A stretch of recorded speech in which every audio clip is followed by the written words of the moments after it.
This nature of mind that we were discussing yesterday, this empty, clear, and unimpeded state of awareness, is not something which is subject to birth or death. It has always been the case that there has been this nature of mind. Up until this point, the mind has been experiencing the cycle or process we know as samsara, the cycle of conditioned rebirth, due to the karmic tendencies which have developed in the mind, positive or negative. Now, many people feel that there's no continuity between one state of existence and another, that mind does not pass from one to the other, and so that one cannot speak about things like previous existences or future existences. And the reason they usually give is that there's no direct evidence. We can't see this taking place. We have no empirical evidence that there is this connection. But that really shouldn't surprise us, because what is experiencing that whole process, what is experiencing the pleasure and pain of rebirth after rebirth, is the mind itself, which is intangible. If one cannot see or perceive the mind directly, mind itself, then it should not be a surprise that one cannot perceive the karmic process or the continuity from one state of rebirth to another. That doesn't mean it doesn't exist, it just means we cannot perceive it in that way. The Buddha said at one point, if you wish to see, or if you wish to understand what actions were committed previously, look at your physical body in this life. Because the connections that are established in a previous lifetime through positive or negative actions create tendencies that mature or ripen in this lifetime and determine the way in which we experience this life. So that while on a general level the human state of existence is a relatively superior one, indicating a relatively predominant element of positive karma in our makeup, there are many various experiences. There is a whole spectrum of experience that we as human beings can undergo. It may be that due to positive actions such as generosity and protecting life and so forth in previous lifetimes, we enjoy long life and health and happiness in this life. It may be that due to negative actions such as the taking of life and stealing and so forth in previous lifetimes, that we experience a short lifespan in this life as human beings, that we experience much sickness, much suffering, poverty. It is to these previous actions that we need to look to understand why what we now experience is taking place. The Buddha also said, if you wish to see where the mind is going, what the mind will experience, look at your actions now. To understand what actions already took place, look at your body. To understand what will take place, look at your actions now. Because there again is a connection between the karmic patterns that we establish and reinforce now and what the mind will experience in future states of rebirth.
This pure nature of mind, this empty, clear, and unimpeded state of awareness, is what is technically termed the alaya in Sanskrit, or kunji in Tibetan, which means the basis or source of everything.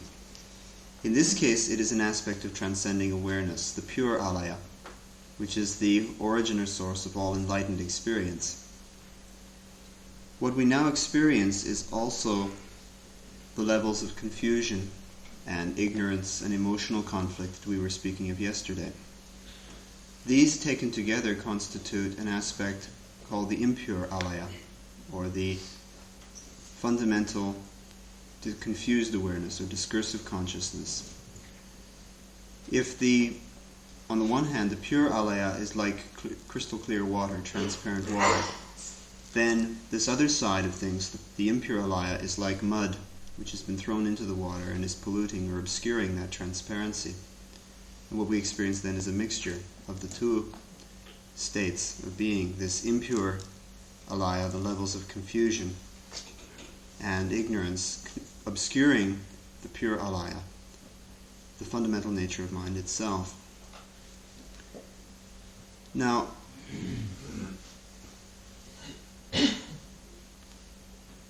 given that this is the case, that there is this obscuring factor of the mud in the water, one of the functions of this impure alaya is to store, as it were, impressions which are karmic tendencies, latent karmic tendencies, so that when actions are committed, physically, verbally, or mentally, these create impressions or tendencies which are, as it were, stored or remain latent in this fundamental level of discursive consciousness, of confused awareness, until such time as conditions are appropriate for that tendency to arise as conscious experience.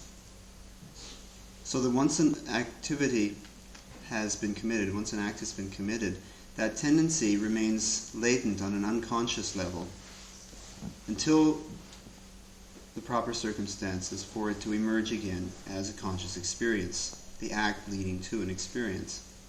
This is the karmic process. What this means is that karma has a certain infallibility to it. One can never expect a tendency that has been created by a certain action to somehow get lost somewhere or to be forgotten about and hope that somehow one can avoid the consequences of it, that it just isn't going to happen.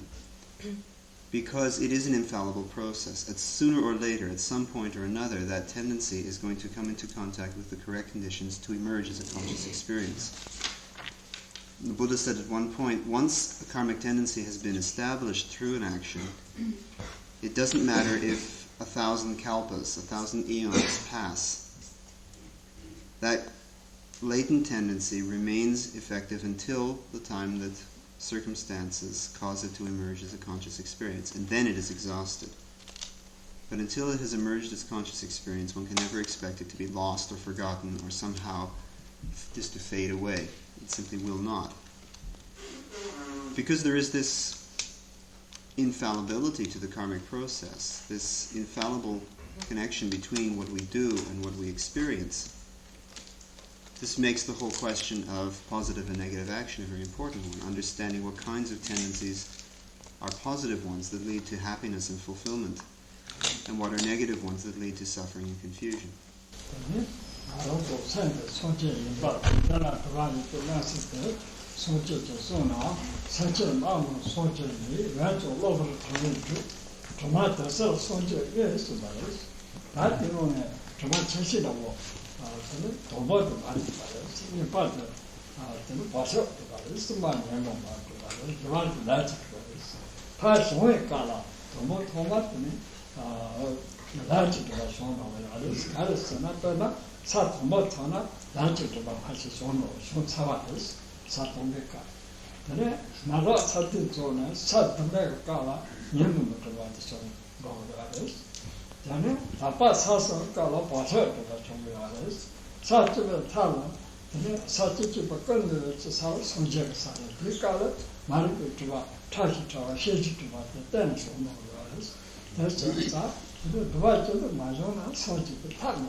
In speaking about this fact that all beings have this Buddha nature, but that these levels of confusion and ignorance cloud or obscure the issue, the Buddha said in one tantra, all sentient beings are Buddha, are enlightened, but incidental stains or obscurations obscure that fact. Once those incidental stains have been removed, what is now a potential becomes actual, becomes actualized as the experience of enlightenment. What this implies is that one's level of attainment or realization is directly proportionate to the removal or elimination of these levels of ignorance and confusion and emotional conflict and so forth in the mind. For example, one way to define or to look at the various levels of bodhisattva realization is with regard to these four main levels of obscuration in the mind, beginning with fundamental ignorance, with dualistic clinging, with emotional confusion, and with karma. The attainment of the first level of bodhisattva realization, first bhumi, is more or less synonymous with the removal of that first veil of karma, the grossest or the most outer level of confusion. A being who experiences that first level of bodhisattva realization has transcended that level of karmic obscuration. Or to say it another way, a being that has transcended the level of karmic obscuration attains to the first level of bodhisattva realization. The two define each other. On the seventh level of bodhisattva realization, the second kind of confusion, the second layer of confusion,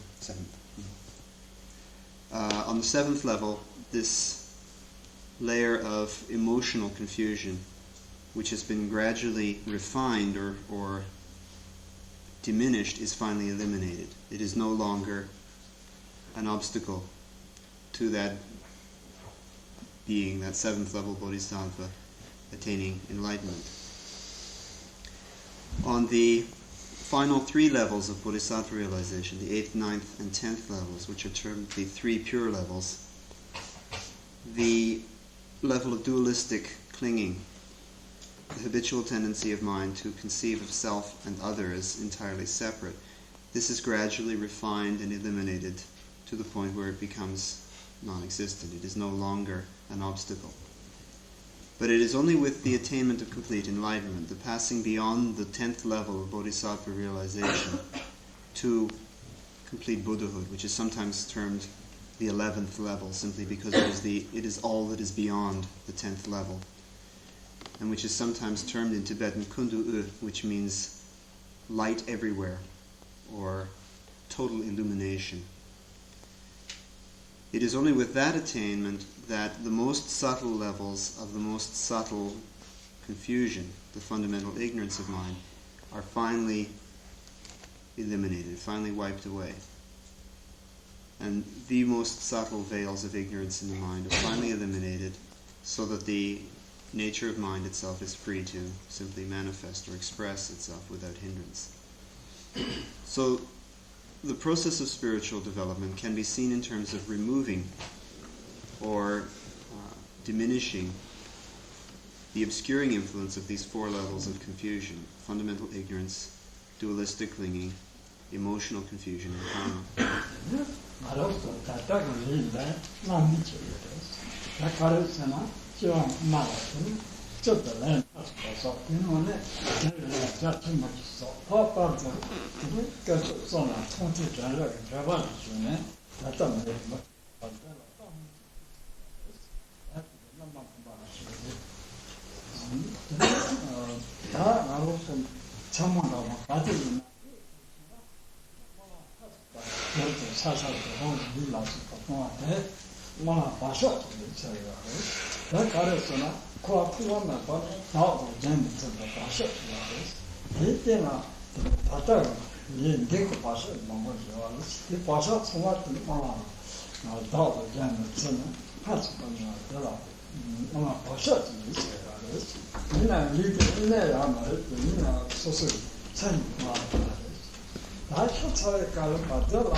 The physical body that we now experience during our waking state is the result of certain karmic tendencies which have come to full maturity. Certain karmic tendencies which have ripened or come to full maturity in this life. In the case of ourselves as human beings with this particular precious state of human existence, the karmic tendencies have been largely of a positive nature. This has been largely virtuous activity leading to positive karma, And it would seem that there has been some element of connection, karmic connection, with the three jewels, the Buddha Dharma, through some kind of means, through seeing something or hearing something or coming into contact with something in some way. And all of this has contributed to the particular physical embodiment that we now experience. There is this physical basis for the consciousness which distinguishes this state of experience. But the mind experiences other states than the physical waking state. The most significant of these during our lifetime is sleep and dream. Because when we do go to sleep at night and dream, the mind experiences another kind of body, as it were, which is not quite the physical body, because the physical body at that point is asleep. But the mind is experiencing a whole realm of experience, a whole phenomenal world, which does not have that physical basis. But nevertheless, the mind conceives of a kind of body or embodiment through which it experiences that dream world. This state of experience is conditioned by two factors. The first of these is a very subtle, habitual tendency of the mind to conceive of things in dualistic terms, self and other, subject and object. The other element which conditions the dream state is the more obvious level of habitual tendencies and experiences during this life, certain patterns that we develop in this life that show up in our dreams. The technical term for this particular state is the embodiment based on habitual tendencies, because there are these two factors, the subtle habitual tendency of dualistic fixation and the grosser tendencies of experiences in this life, establishing certain patterns. There's no physical basis for that state of existence, but the mind relates to it as though it were very real. Now, when we die in the future, and the physical body and the mind separate, and the physical body is no longer a factor in the mind's experience, there is what we term the bardo state, the after-death state, between death and physical rebirth. Now, this bardo state is peculiar in that there is no physical basis for the consciousness here either.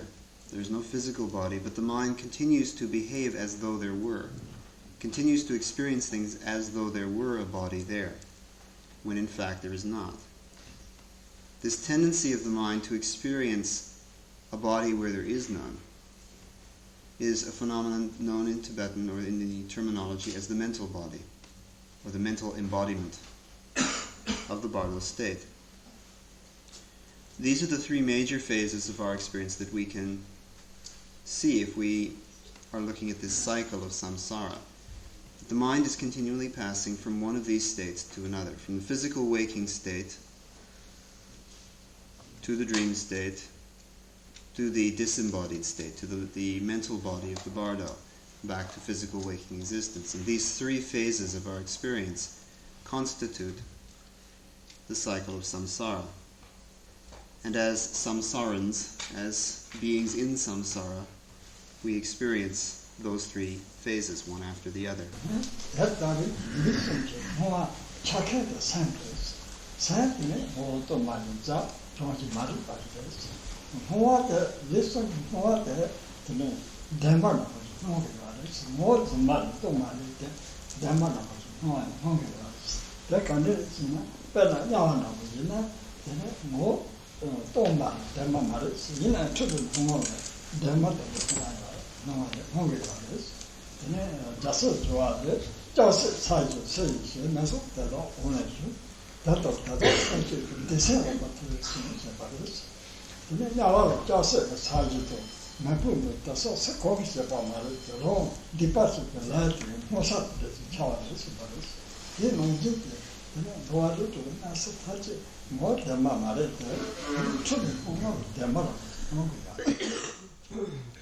The point is, in each of these three states of experience,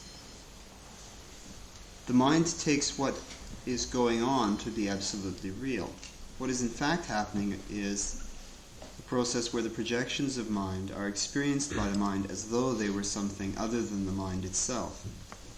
But the mind is absolutely convinced in each case that this is actually happening. that these things really are taking place. Whether we're talking about the physical embodiment, whether we're talking about the dream state, whether we're talking about the bardo state, the mental body, the mind is absolutely convinced that what is taking place is true and real on an ultimate level, rather than understanding that what is taking place is a process of projection and experience of the projection. So, on an ultimate level, of course, we can only ascribe relative or conventional reality to any state of experience, including this one in the waking state. Take the example of a being in hell. The mind of that being is absolutely convinced that what is taking place is actually happening, is the ultimate reality, some kind of objective reality. Now, in any state of experience, the projection of mind is as empty, essentially, as the mind itself. This essentially intangible, empty mind cannot give rise to something solid or independently real. It partakes of that intangibility of mind. But this is not something that the mind understands at this point. So for the mind of a hell being, all of this is really taking place, and all of this suffering is being inflicted by something out there which is ultimately real, rather than the process being understood as impressions from that mind arising as this experience of suffering. In one particular text, Shantideva, an Indian Buddhist master, says in a verse of poetry, he said, "Who creates this, the burning iron which burns one in hell? Who creates all of these flames which scorch the being in hell?" The Buddha said that all of these are the projections of an evil mind, or a negative mind state. Which is to say that no one makes this hell and then puts beings in there. The beings make their own hell. The negative karmic patterns in the minds of hell beings create the impression of a state of hell as though it were actually true, as though there actually were something we could call hell, where beings were sent or where beings went. What in fact is happening is that the impressions in the mind of that being are creating the illusion of this realm of hell, as though it were something ultimately real. But it is no more real than any other state of experience. It has only a conventional reality for the being in that particular situation at that particular time.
How are we to understand this statement that mind is empty?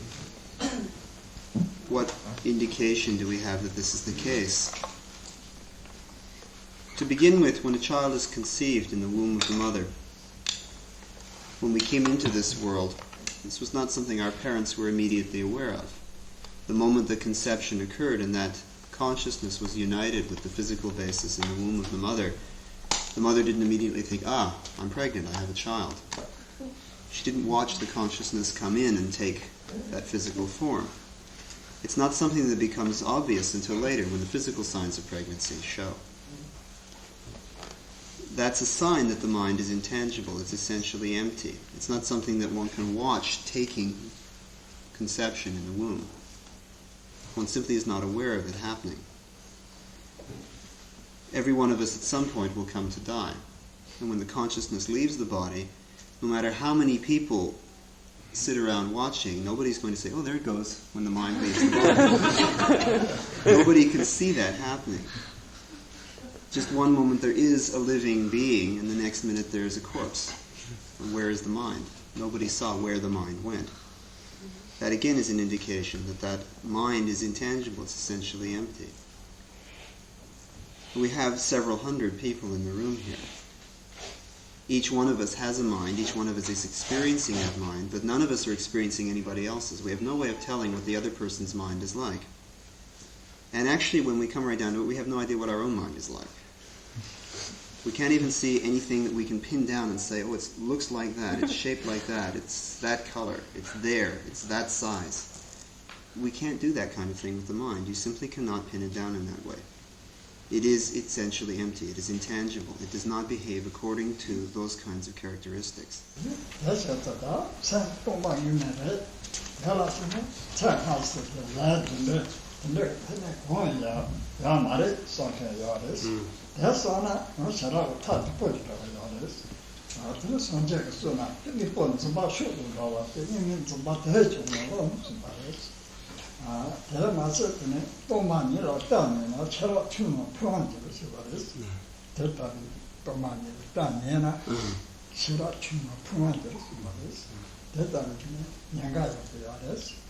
However, to take the opinion, as people sometimes do, that, well, right, the mind is absolutely empty. That's absolutely true. Therefore, nothing matters. Nothing has any reality at all. Karma is completely meaningless. There's no such thing as causality. But that's really a misinterpretation. That's making a big mistake. To assume that simply because something is essentially empty, that it has no validity. The Buddha said at one point, those who believe in the ultimate reality of things are as stupid as cows. Those who believe in the ultimate non-reality of things are even more stupid. And this is something which is dealt with quite extensively in the Prajnaparamita literature, the perfection of wisdom literature, where it is said that if one makes a mistake in one's view of emptiness, if one has too simplistic a view of emptiness, one is really cutting off one's own wisdom. One is really limiting one's own wisdom and destroying the possibilities of future understanding growing. So it is something that's important to note, that the interpretation of what is meant or what is implied by the mind is empty should not be a really simplistic one, but all the implications should be understood.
Until such time as one has thoroughly realized the emptiness of mind and the emptiness of all experience,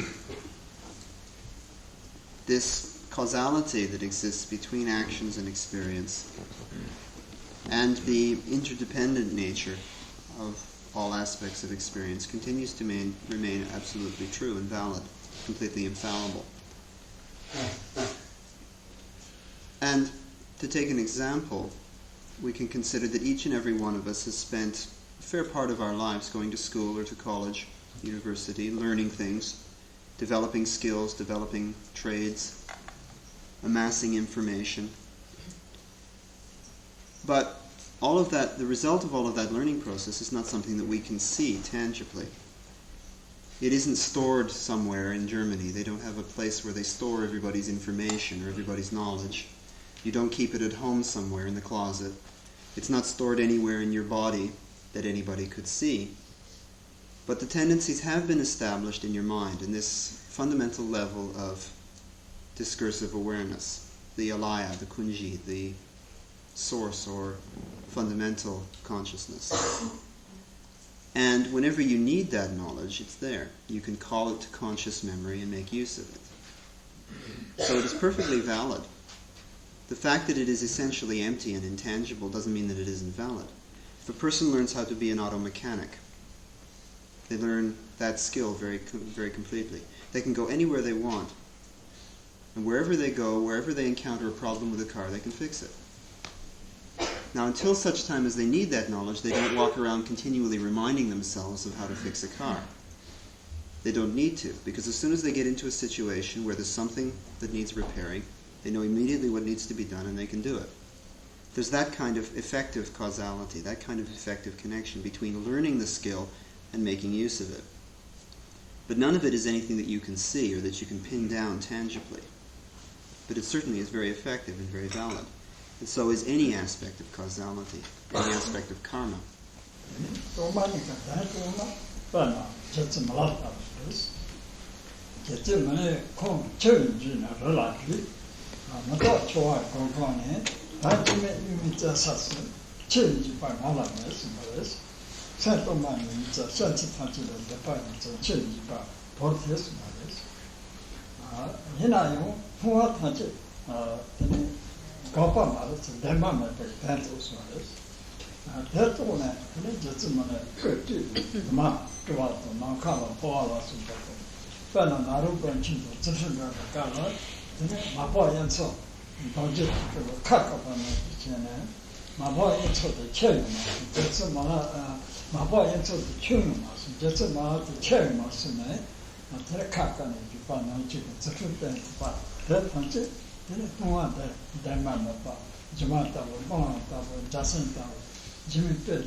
Once one has realized the meaning of emptiness, once one has this direct experience, then one is like Milarepa. Milarepa said of himself, "It was fear of dying or fear of death that drove me into retreat, and I meditated constantly on impermanence and death. But now I have realized the deathless nature of mind, and death holds no fears for me." The point is that Milarepa was at first motivated by a very healthy awareness that his negative karma was going to drag his mind down to some lower state of rebirth. That was perfectly valid in the situation. He was perfectly right to assume that. And it was the fear of death and the fear of those consequences that caused him to start meditating. But as he meditated, he attained finally to the level where he realized the deathless nature of mind, the nature of mind itself, and the illusory nature of all experience that the mind projects and experiences. At that point, he was freed from the normal limitations of what we think of as physical reality. He could manifest one form or many as he chose. He could fly in the air. He could pass through solid objects. Because his mind had attained to the state of awareness where he was simply no longer subject to those normal limitations of what we take to be physical reality. He had seen that all of these projections of mind were essentially speaking, ultimately speaking, illusory. Like a rainbow, like a reflection, like a mirage or a magical appearance. Like the surface of the water reflecting the image of the moon. Something that is perfectly valid and apparent, but has no ultimate self-existence. And that was the state of realization that allowed Milarepa to demonstrate what to us are miracles. Something that totally breaks all the rules of physical reality. But it was simply because his state of realization was greater than ours. And he did not ascribe to these things the reality that we do.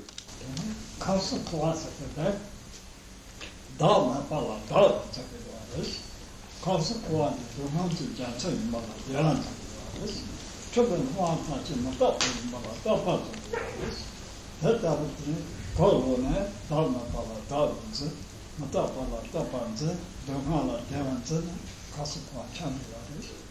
The other one, Dana, the Toman, and the Tona, Sarakachambas, Sajachambas, and Chanchamba, Michambas, the Toman, the Shah, Tome, the Jan, the Mandala, Shiparas, the Shasa get the Toman, the Conde to Chitanchi. More to mark about Toman, that's artist. Just Conde to chip on the Toman, it's a Toman, tell a man, it's a that's artist. That out of Tona, it's a chamber, and Mahamad. The process of samsara, of us experiencing this cycle of rebirth, is due to or defined by three basic misconceptions that we make continually. The first is that we are continually looking for something ultimately real where there is not any ultimate reality. We're continually investing things with a reality they don't have. That's one problem. We don't understand the phenomenon in question, or the phenomena that we experience, to be the projections of mind, but treat them as something totally real other than the mind itself, completely independent of the mind. And because we ascribe that reality to something which does not have reality, that perpetuates the whole process. The other mistake we make, or another mistake we make, is a failing to see the suffering that is inherent in the way we now experience things, from very gross to very subtle levels of suffering and frustration, continually looking for some kind of ultimate happiness in all of that, and continually ascribing happiness where there in fact is none. Certainly not happiness in any ultimate sense of the word. But because we continually look for it where it doesn't exist, we make a second mistake. And the third mistake we make is of ascribing some kind of permanence or stability or reliability to something which is totally impermanent. We're continually looking for something permanent where there is nothing permanent. Continually looking for something reliable where there is nothing reliable. So we make these three fundamental errors. We take something which is ultimately unreal to be ultimately real. We take something which is frustrating and painful to be something happy, conducive to happiness. And we take something which is impermanent to be permanent. It's based upon those three kinds of misconceptions that we, samsarans, continually experience this cycle of rebirth. We continually move from one state of experience to another, treating everything as though it were very real, very permanent, and very conducive to happiness. And that is the cycle of rebirth, chasing after those misconceptions. Now, understanding one's experience and understanding the phenomena of the world around one to be based upon the projections of mind is extremely important. We hear a lot of talk about Mahamudra, this big fancy word for what is in fact the realization of emptiness. Milarepa described or defined Mahamudra in the following way. Mudra in Tibetan, mudra is Sanskrit. The Tibetan word is shakja. 2 syllables, the first of which, shak, Milarepa says, is a code word for emptiness. The second word, ja, which means in Tibetan extensive or vast, is the syllable which means that there is no aspect of experience that passes beyond that awareness of emptiness. When one has had that experience, it embraces everything. It's an all-embracing experience of emptiness, and there's no aspect of one's experience that is beyond that basic awareness. And this is the definition of the term mudra then. The term maha, which is chempo in Tibetan, which means great or vast or supreme, simply means, in this case, that there is no experience greater than that awareness. It is the supreme or the ultimate experience. So we have the term Mahamudra, this big fancy word for what is in fact the realization of emptiness, that embraces every aspect of one's experience. Tata Naro Santo Mani, the Marcian, Naro, on a thousands of much waters. There are then to have touching on the waters. Takarasana, now thousands of months, the cost of calling junches, do not touch your Satan. That Shata in the dead or not, or so the other thousands of months, tell you, was all about the chicken on it, touch it. 天道で、ロールでとまでとやです。だったことをまずない。ロールもら、だせんでとまるにその自分で立場のシェスのそろともちむじのです。In failing to perceive the true nature of mind as essentially empty, we instead experience this self, this I, this solid thing, in the place of this emptiness of mind. That is our fundamental mistake. That is the fundamental problem. That is where all of the suffering and frustration and pain arises. It's quite true, as the teachings tell us, that I and the clinging to self are the biggest demon in the universe. The greatest demonic force in this universe is this sense of self, or I, because it is that which causes the trouble, which causes the problems in the first place. The realization of Mahamudra is the realization of the essential emptiness of mind. And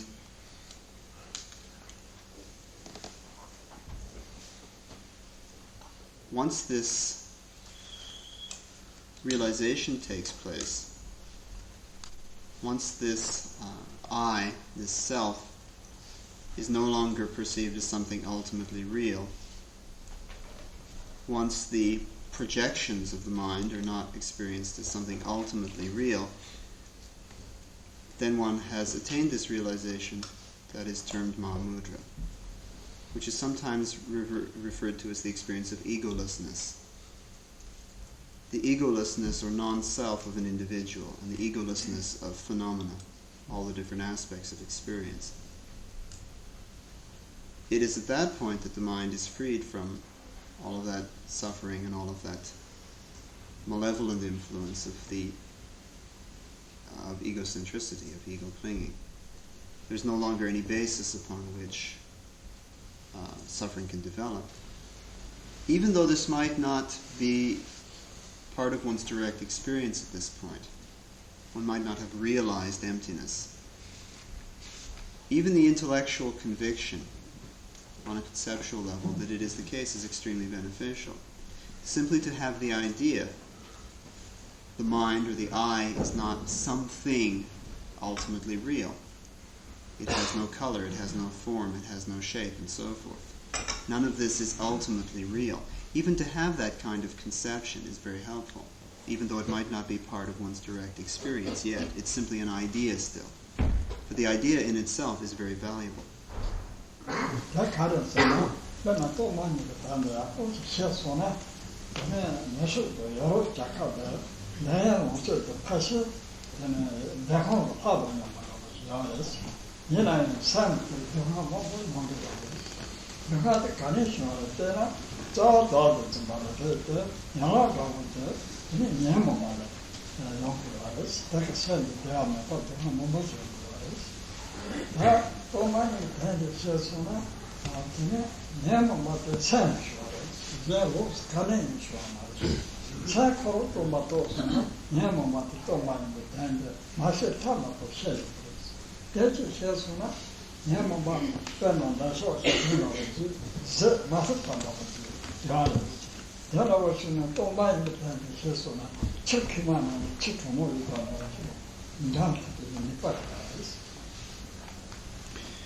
Just how this realization of emptiness is beneficial in this particular situation in the West, in Europe and North America,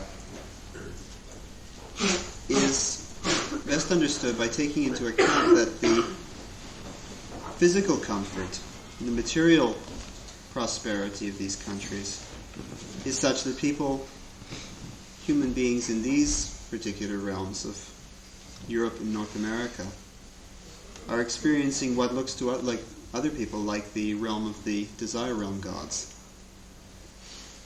Certainly we can't look on a physical level for a great deal of our suffering.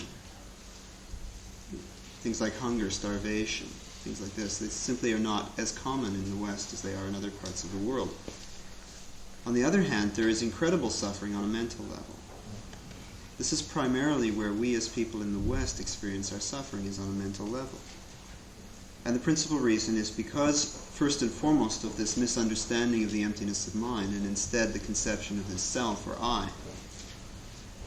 But the principal contributing cause is the emotional confusion that we experience. Because we invest all of these emotions with such reality, we treat them as things in and of themselves, and surrender to them continually. And this is where a great deal of our confusion and a great deal of our suffering lies, is in that emotional confusion. Through understanding the emptiness of mind, one understands the emptiness of what arises in the mind. Once one has understood the mind to be intangible or essentially empty, then automatically one understands that the thoughts and emotions that arise in the mind do not have any more tangibility than the mind itself. They don't have any more ultimate reality than the mind itself. They are no more solid than the mind itself, which is to say they're not solid in the least. So instead of having to treat an emotion of passion or anger or whatever as incontrovertible, absolutely solid and real, and one simply has to follow after it, instead of that, one has a situation where it's as though one took cold water and threw it into boiling water, and all that agitation was suddenly just calmed. Because one's understood that the emotion is no thing in and of itself. And one simply doesn't have to treat it as real, as one normally thought one had to. It simply is not necessary. It doesn't have that kind of reality.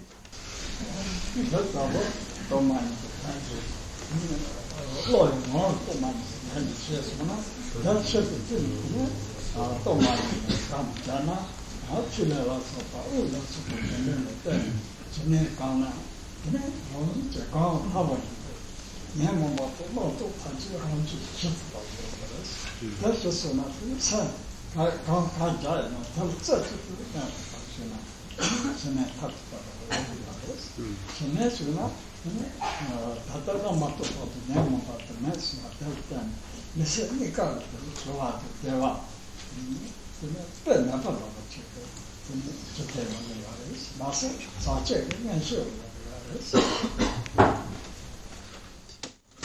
With that kind of understanding, even on an intellectual level, of the emptiness of mind, and this empty, clear, and unimpeded mind nature, whatever particular technique of meditation one uses is far more effective.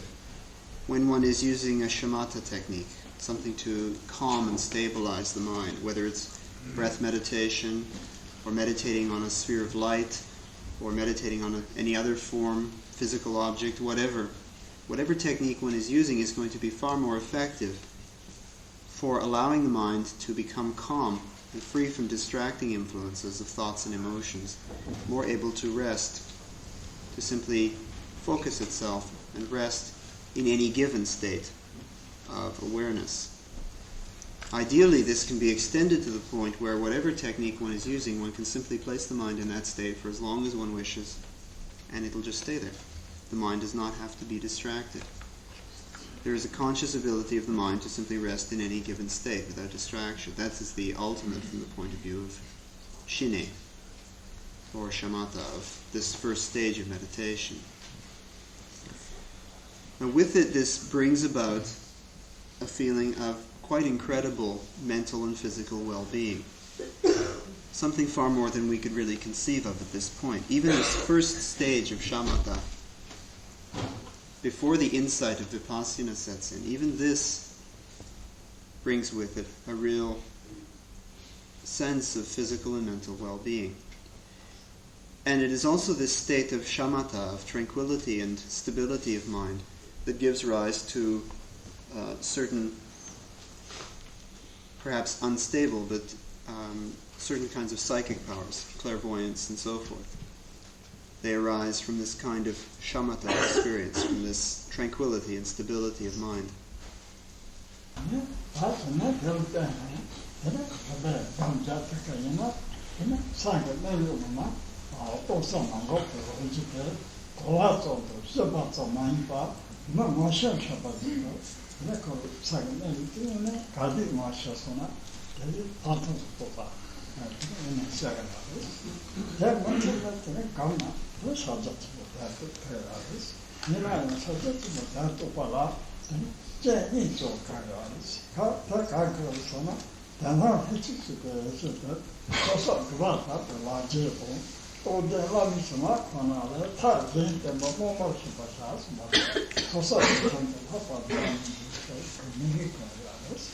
Beyond this experience of shamatha, of the tranquility and stability of mind that first comes about through effective meditation, it is possible for the person to develop insight, deeper insight into the nature of mind.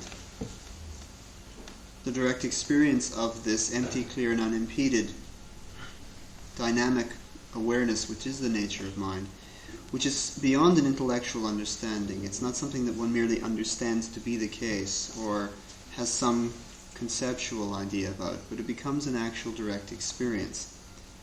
This is what is termed vipassana or hlatong, deeper insight. Now, if this insight continues to deepen and the person continues to develop their meditation, this can culminate in the Mahamudra experience.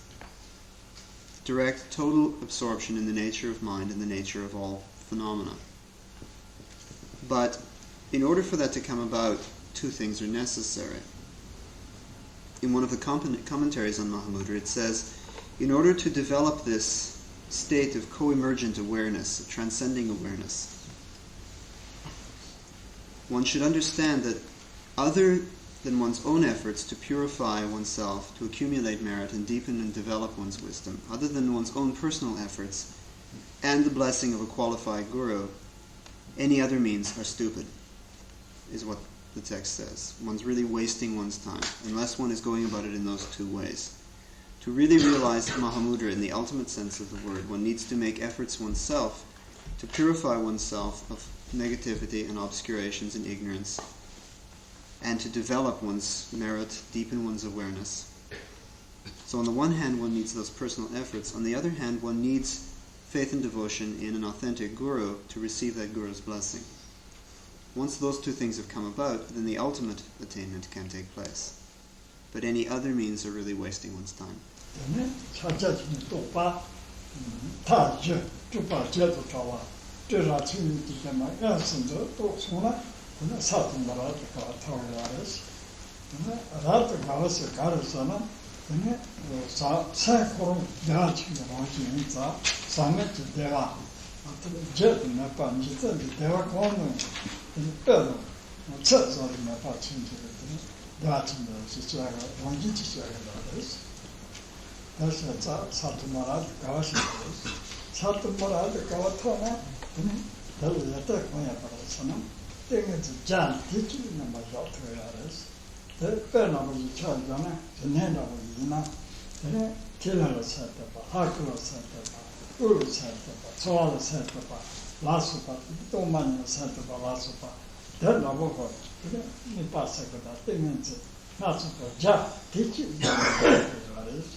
At a certain point,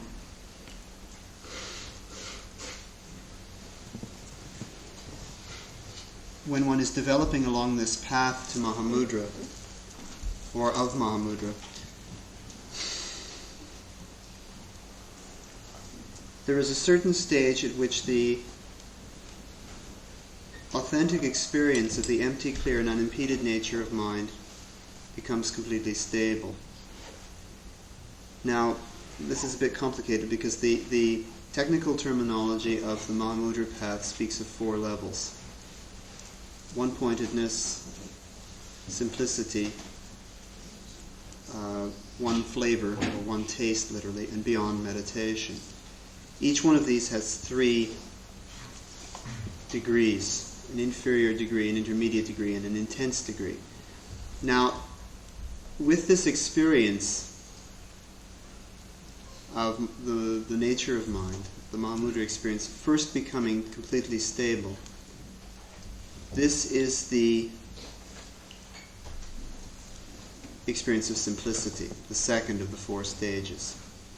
And all 3 degrees of simplicity, inferior, intermediate, and intense, taken together, constitute this experience. It culminates or peaks in this experience of the nature of mind, which is still not the ultimate attainment, but is the first really significant level of insight. This is what is termed as well first bhumi, first level bodhisattva realization. This level is termed rabduga in Tibetan, which means total joy or complete joy. Because with that discovery of the nature of mind, there is the experience of a joy and a delight and a well-being which is simply not anything we can conceive of at this point. There is no physical or mental state of bliss or ecstasy or joy that we can experience now that can hold a candle to that kind of joy. It simply cannot compare to that kind of joy. That is the joy which is completely spontaneous. It does not depend upon any given situation at all. It simply is inherent in the nature of mind. And as the mind discovers its own nature, there is that joy, that incredible joy. So that is the reason for the name Rabduga, for the name total joy or complete joy. This state of realization is marked by certain qualities that indicate that the mind is becoming freed of its limitations and is more free to express itself in different ways. So that for someone experiencing this first level of bodhisattva realization, it is possible for the mind to experience not one state of meditation, but 100 states of meditation at a single instant without any contradiction. Right now, when we're using a technique in meditation, for example, we may be using breath meditation or meditation on a physical object or a point of light or the form of a divinity or a certain sensation. We might be meditating on emptiness, a formless state of meditation. But we do things one at a time because the mind is limited at this point. The mind of a first level bodhisattva can handle 100 of those at a single instant, and there's no contradiction. Nothing's left out, nothing is conflicting with anything else. The mind is free to experience 100 states of samadhi at one instant. It is free to express itself in 100 emanations in a single instant, rather than being limited to one physical form.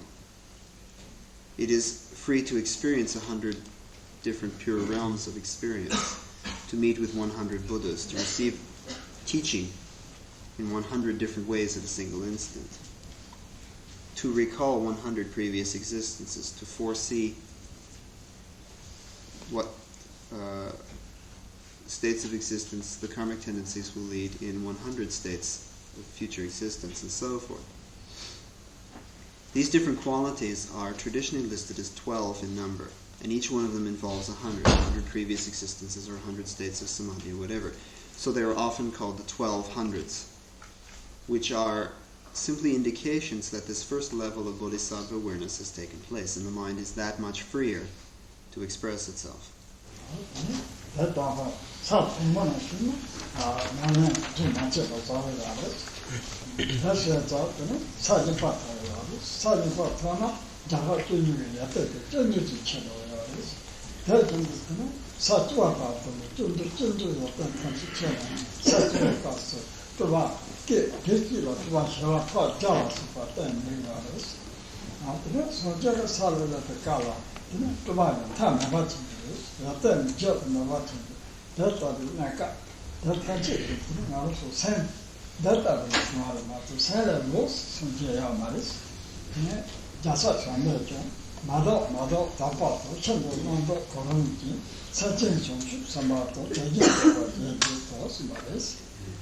As the mind continues to develop in this way then, and as the insight continues to deepen and the freedom of mind continues to express itself more completely, we can distinguish different stages or different levels of realization. And these are what are known as the 10 bodhisattva levels, the 10 bhumis. From first bhumi then, the mind attains to this second level of bodhisattva realization, where all of these qualities that were described, the 1200s as they are called, increase tenfold, increase by a power of 10, so that we are speaking of 1,000 instead of 100. 1,000 states of meditation at a single instant, and so forth. This increases from one level to the next by powers of 10. So by the time we are speaking of 10th bhumi, 10th level bodhisattva realization, we're no longer speaking of 100 or 1,000, we're speaking of tens of millions of states of meditation at a single instant, or emanations at a single instant, or whatever. Beyond that, the only statement that can be made about Buddhahood beyond the 10th level of complete enlightenment is that one can no longer speak in limited numerical frameworks. One can no longer speak of how many or how much. It simply makes no point at that stage. We're speaking of an infinite level of awareness, an infinite level of possibility, an infinite level of compassion, and so forth. There simply is no limit to the ability of the mind to express itself on the level of Buddhahood, because Buddhahood is, by definition, the absence of all limitation. The mind is simply free to express itself. The point is that the mind that is experiencing that state of Buddhahood is the mind that we experience now. Buddhahood is not something outside of the mind itself. It's not something you have to go looking for other than in the nature of mind itself. The only difference is whether or not there are limitations and obscurations in the way or not.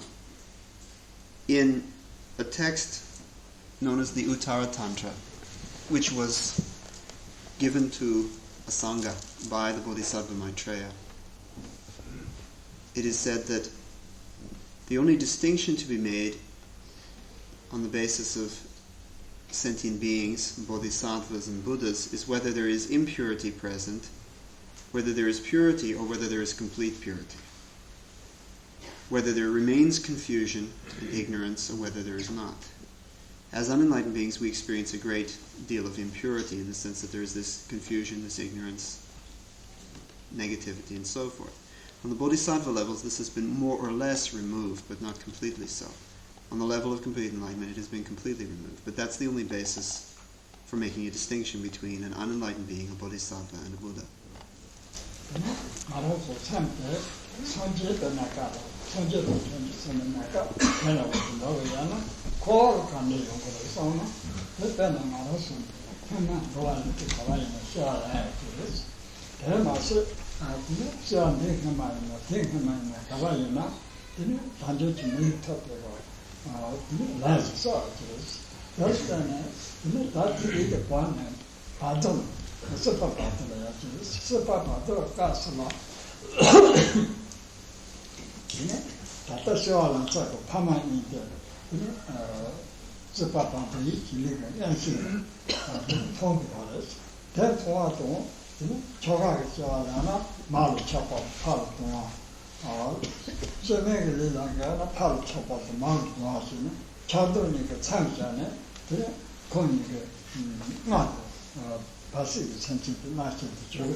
share is that then I was in a military and then I was learning that is.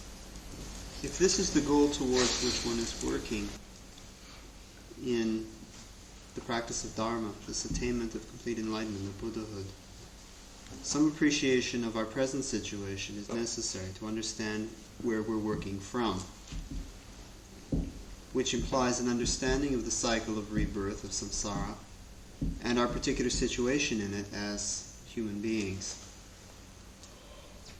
The mind that we now experience in this human state of rebirth has been undergoing states of existence on an infinite scale, one state after another after another. At a certain point directly previous to this lifetime, quite obviously there was a karmic situation that would result in a precious human rebirth, which we now are experiencing. But at that point, there was simply the mind in the bardo state, in the after-death state, following whatever our previous existence was, as whatever kind of being. And the mind in this state was directed towards this human state of rebirth by those karmic tendencies. Now, one of the peculiar circumstances of the bardo state is a certain kind of limited clairvoyance or prescience that the mind has. It's not a particularly controlled quality. It is simply something that is part of that state of experience that arises unbidden. And in the particular case of a human being taking, or a mind taking rebirth as a human being, there is a kind of vision or a kind of awareness of the mother and father in sexual union at the moment of, or before the moment of physical conception. And the mind is drawn towards that act of the father and the mother in union by these karmic tendencies which are drawing the mind towards that physical state of human rebirth. There is an emotional response of the mind to the parents, which is an unconscious one, an impulse, as it were, based upon whether that child will be male or female, whether the karmic tendencies are dictating female or male body. If the mind will take rebirth in a female body as a girl child, there will be attachment towards the father, attraction towards the male parent, and aversion to the female parent. If, on the other hand, the mind will take rebirth as a male child, there will be attraction for the female parent and aversion to the male parent. But regardless of which circumstance takes place, there is this emotional reaction which is part of the conception process. Conception which actually occurs when the sperm from the father and the egg cell from the mother unite with the consciousness of the being in the bardo. So there are two physical elements and one mental element. And with that conception, with that fertilized cell imbued with that consciousness, one has a human being, potentially. Of course, the form is just this fertilized cell at that point. But the consciousness with all the potential for human existence, human experience, is there, as is the physical structure, the potential for that physical structure. At this point, there is simply a central channel of energy, which is the first stage of the mind's physical expression. When it begins to express itself on a physical level, it begins with this central channel of energy, which exists even on this very embryonic level. There is the consciousness and there is the life force of the being. And then gradually, both the mental and the physical consciousness.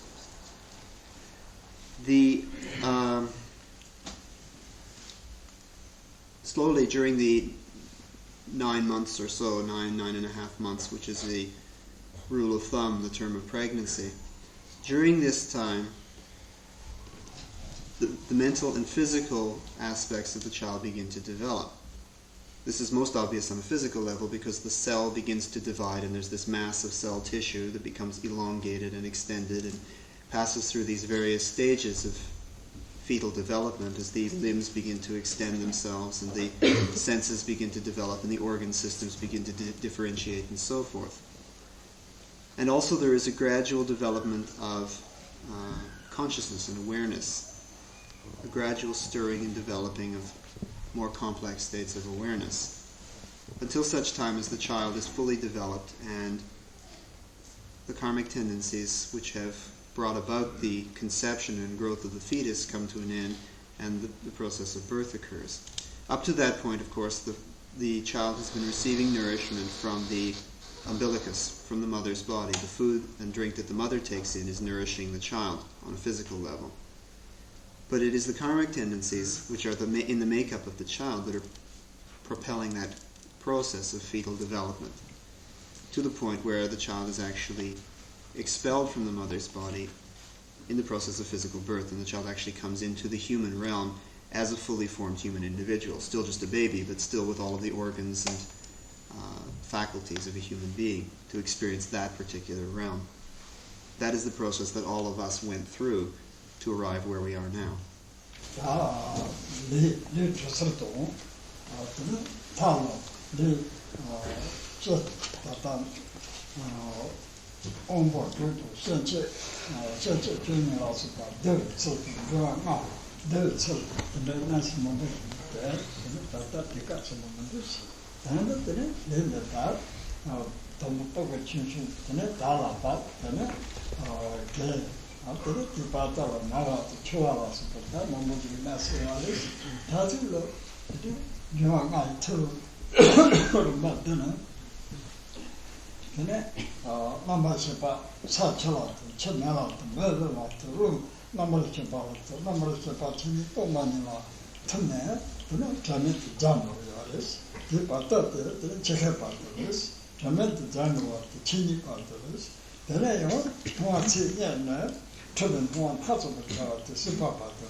We could spend a great deal of time examining how this physical structure of the body is put together, how it comes together, and how it falls apart, of course, inevitably, with death. How the various elemental qualities constitute the physical body, how the various sense fields develop, and so forth. This could be gone into in far greater length, but suffice it to say that at this point we have this physical body. It has come together in a particular way. We were born, we went through this conception process, the fetal development, the birth process, through infancy, through youth, and all of us have arrived either at young adulthood or middle age or even old age. And this process is a relentless one. From the moment of conception to the moment of death, there is this continual growth and change of the organism. The aging process involving with it as well disease and sickness, imbalance, suffering on that level, and the process simply of growing older, of the body starting to fall apart, simply because the karma maintaining that existence is starting to break down. Eventually this will bring all of us at one point or another to death, where these various elemental qualities that make up the body dissolve and are absorbed one into the other in a process of dissolution, and the mind and physical body finally separate at the moment of physical death. At that point the mind goes into a state of unconsciousness. The dying process as one state leads to another state which is one of primordial unconsciousness.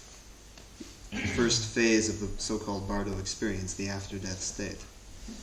Following that, there is a process of conscious experience, still with no physical basis for the consciousness, where the mind experiences all kinds of experiences, pleasure and pain. And finally, this is brought to an end too, by the karmic forces dictating the next conception, or the next physical rebirth, in whatever state, human or otherwise. But that is the future that the mind faces. That's infinite process of samsara, from one state of experience to another, with no end in sight. The significant point about the human state of rebirth is that it provides us with the opportunity to transcend all of that, to attain enlightenment which is beyond all of that suffering and frustration and limitation of the cycle of rebirth, which is a state of true happiness, of real freedom of mind. So that is the important thing, to remember that in the context of the human birth, we have the freedom and the opportunity to attain to that state of enlightenment. That kind of opportunity does not really exist in any other state of existence than the human one.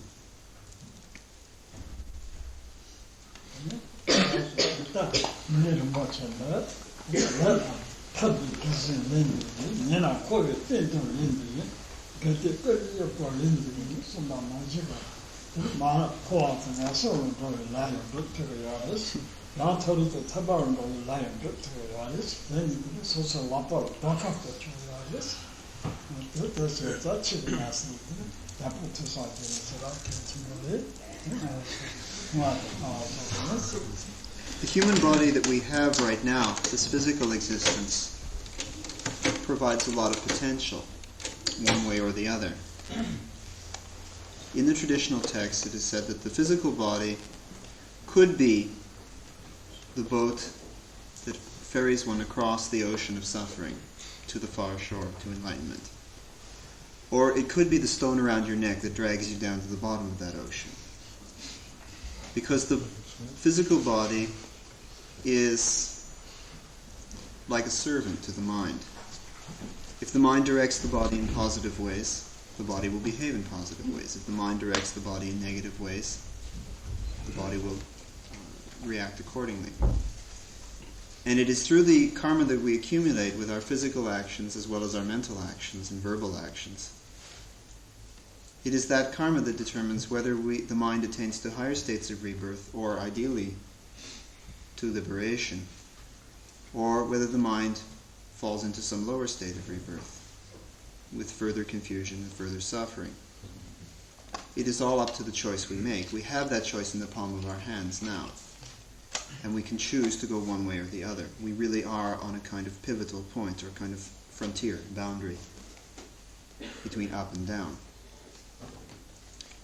With that, perhaps we could close the morning session with prayers to dedicate the merit of the teaching for the benefit of all beings.